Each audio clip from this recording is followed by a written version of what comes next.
ఇది మనకు ఈజిప్ట్‌లో అయితే మనకు కైరో సిటీలో ఇది కైరో టవర్ అని చెప్పేసి మనకు బెస్ట్ టూరిస్ట్ పాయింట్ అని చెప్పొచ్చు. మనము ఇక్కడైతే కింద టికెట్ తీసుకొని మనకు 300 పౌండ్స్‌లో అయితే మనకు ఈజిప్షియన్ పౌండ్స్ అయితే దాంతోపాటు మనకు 62 ఫ్లోర్లకైతే వాళ్ళు టికెట్ ఇవ్వడం జరుగుతుంది. మనం దానికి పైన పోయిన తర్వాత మనకు చాలా బెస్ట్ వ్యూ చూడొచ్చు. మొత్తం కైరో సిటీ అంతా చూడొచ్చు. దాంతోపాటు మనకు ఇక్కడ పైన కూడా మనకు తాగడానికి రెస్టారెంట్ కానీ బార్ కానీ అన్ని విధాలు అయితే ఉంటుంది. ఇప్పుడు మనం ఆల్మోస్ట్ పైకి వచ్చేసినాం. ఇదంతా మనకు కైరో సిటీ.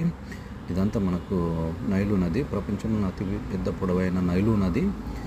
దాని పక్కన ఇది కట్టడం చాలా బెస్ట్ వ్యూ అని చెప్పచ్చు. తప్పకుండా మాత్రం ఎవరన్నా అత్తే మాత్రం ఖచ్చితంగా ఈ టవర్ పైన అయితే మనకు ఎక్కి చూడొచ్చు. మొత్తం సిటీ మొత్తం అంతా మనం చూడొచ్చు.